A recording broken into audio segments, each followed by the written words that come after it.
Ayan, napanood po natin ang mga community engagement program na ginawa ng Laguna PPO sa ating komunidad upang lalo pang maging matatag ang ugnayan ng pulis at komunidad sa Calabarzon. Sir, ano-ano naman po yung iba pa nating mga programa na dapat abangan ng ating mga kababayan dito sa Laguna? Ang pagpapaigting palalo sa laban sa illegal na droga, sa illegal na sugal at sa mga most wanted person ay laging pinapaalala ng ating provincial director. Bukod dyan, meron tayong pinapatupad na PCRM box o Police Community Response and Monitoring Box. So, bawat police station along the highway, makikita nyo na mayroong mga kapulisan dyan. Ang PCRM box ay binubuo ng ating kapulisan, mga barangay tanod, mga stakeholders pa na nandyan sa along the highway para mas ready sila sa pag-response kapag kailangan ng ating mga kababayan. And then meron din kaming mga red alert button na tinatawag. So ito ay isang cellphone application na kapag dinownload ito ng ating mga kababayan, isang pindot lang nila dito ay makaka-response agad ang ating mga kapulisan na nandyan sa PCRM box. Meron din tayong mga sky patrollers. Ito yung mga kapulisan natin na bihasa at marunong talaga mag-drone. So, nakakatulong yan pagdating sa mga traffic situation at iba pang mga sitwasyon na nangangailangan itong mga drone. Sir, mabanggit ko lang, no? Dati kasi meron ng in-implement na blue box na kung saan ito ay merong 2 personnel, tinatauhan ito ng 24 hours. So, ano po bang pagkakaiba nung PCRM box ng Laguna PPO dito sa blue box na ito? So, ang PCRM box ng Laguna PPO ay ini-enhance natin itong blue box sa tinatawag dati. So ngayon, bukod sa PNP personnel, meron tayong kasama dyan na barangay tanod, force multiplier, MDRMO personnel. And then, lahat ng PCRM box sa buong Laguna ay equipped ng Iconic Radio. So, itong Iconic Radio, ito ay ipinalit namin sa ating iba pang brand ng radio kasi itong Iconic Radio ay SIM card capability to. So, kumukuha ito ng signal sa mga satellite na nasa paligid. So, kahit nasa malayo, kunyari nasa dulong-dulo ka sa Mabitak, from San Pedro, magkakausap kayo sa pamamagitan ng radio. Kasi yung mga ibang brand ng radio ay ang hirap ng signal. Talagang mahihirapan tayong mag-communicate. Whereas kapag may insidente ngayon sa San Pedro, kayang naming i-radio yan hanggang sa Mabitak and then maghaharang kami o tinatawag natin na dragnet operation. May shooting incident dito sa Kalamba, magsagawa kami, i-radio agad namin yan sa pamamagitan ng Iconic Radio. Haharangan namin o dragnet operation sa iba't ibang bayan. And then, equipped din to ng mga drone operator natin. So, sa mga drone, kapag nangangailangan ng drone, nandyan yung traffic situation at iba pang sitwasyon na talagang kailangan itong drone, nandyan po, ready po all the time ang ating mga personnel.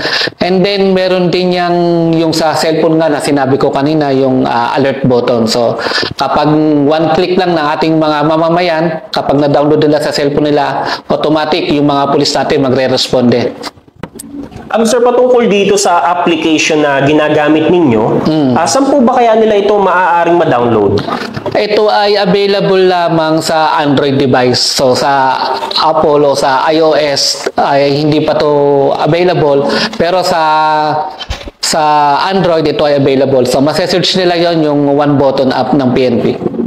So, napakaganda ng mga programs na ito ng Laguna PPO at talaga na mga innovative siya. Sir, Yes, kasi yes. in-integrate nyo na lahat ng mga makabagong pamamaraan Yes. para ma-enhance pa yung ating pagpapatupad ng batas. Okay, sir. May mensahe po ba kayo para sa ating mga kababayan at mga audiences po na nanonood sa atin ngayon? Maraming salamat po sa ating po mga kababayan. Asahan po ninyo na ang Laguna Police ay laging handa, laging nandirito para kayo ay protektahan para sa kaligtasan nyo po. Asahan po ninyo ang mga programa na ginagawa namin dito sa Laguna ay para po mas maprotektahan kayo dito po sa Laguna. At sa katunayan nga ay meron kaming mantra dito sa Laguna PPO. Binigyan namin ng meaning yung LPPO. Yung L, Laguna Police, handang protektahan at paglingkuran ang mamamayan oras-oras. Sir, bago po tayo magtapos, meron po ba kayong nais batiin at pasalamatan, sir? Una po sa lahat, binabati ko ang ating PNP Chief, si Police General Romel Francisco Marbil, ang ating Regional Director po dito sa Calabarzon, si Police Brigadier General Paul Kenneth Lucas at ang Command Group po ng Pro-4A, ang aming Provincial Director, Police Colonel Gaubin Mel Unos at mga officers ng Laguna PPO, ang Chief ng RP Cadu 4A na si Police Colonel Mildred Pata, ma'am, at syempre ang Chief PIO po ng Calabarzon, si Police Lieutenant Colonel Chitadel Gawiran. At sa lahat po ng mga kapulisan po dito po sa Police Regional Office sa Calabarzon at sa mga audience po na nanonood ngayon, sana po ay suportahan po ninyo ang programa ng mga Laguna PPO na akin nabanggit po kanina. Sa RPIO po at sa RP Cadu, maraming salamat po sa pag-anyaya dito sa amin. Isang karangalan na ako po ay maging guest nyo po rito sa programang ito upang maiulat namin ang aming mga accomplishment po sa komunidad dito po sa Calabarzon at ang aming pang iba pang mga gawain. Muli po, maraming salamat po at pabuhay po tayong lahat. Maraming salamat din po, sir. At bago po tayo magtapos, please follow, like, and share din po ang aming mga FB pages. Pikad G Calabarzon new account, ang FB page ng Pikad G Tagapagugnay, at sa lahat ng RP Cadu's Facebook pages nationwide, ang FB page ng Pro Calabarzon, at syempre, ang FB page ng Laguna Police Provincial Office. Muli, ang pasasalamat namin sa ating naging panauhin sa umagang ito, ang Chief ng Public Information Office ng Laguna Police Provincial Office na si Police Major Celso June Talampas, sir. Maraming salamat po.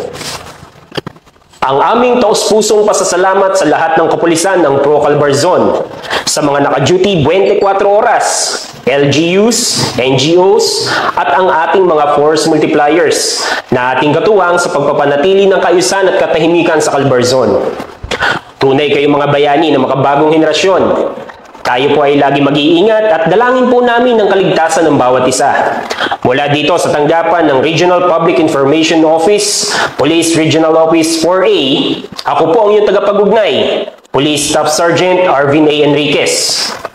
Magkita tayong muli para sa mga updates at napapanahong impormasyon. Ito pa rin ang inyong programang Usapang Pulis at Komunidad sa Calabarzon. Dito sa Bagong Pilipinas, ang gusto ng pulis, ligtas ka!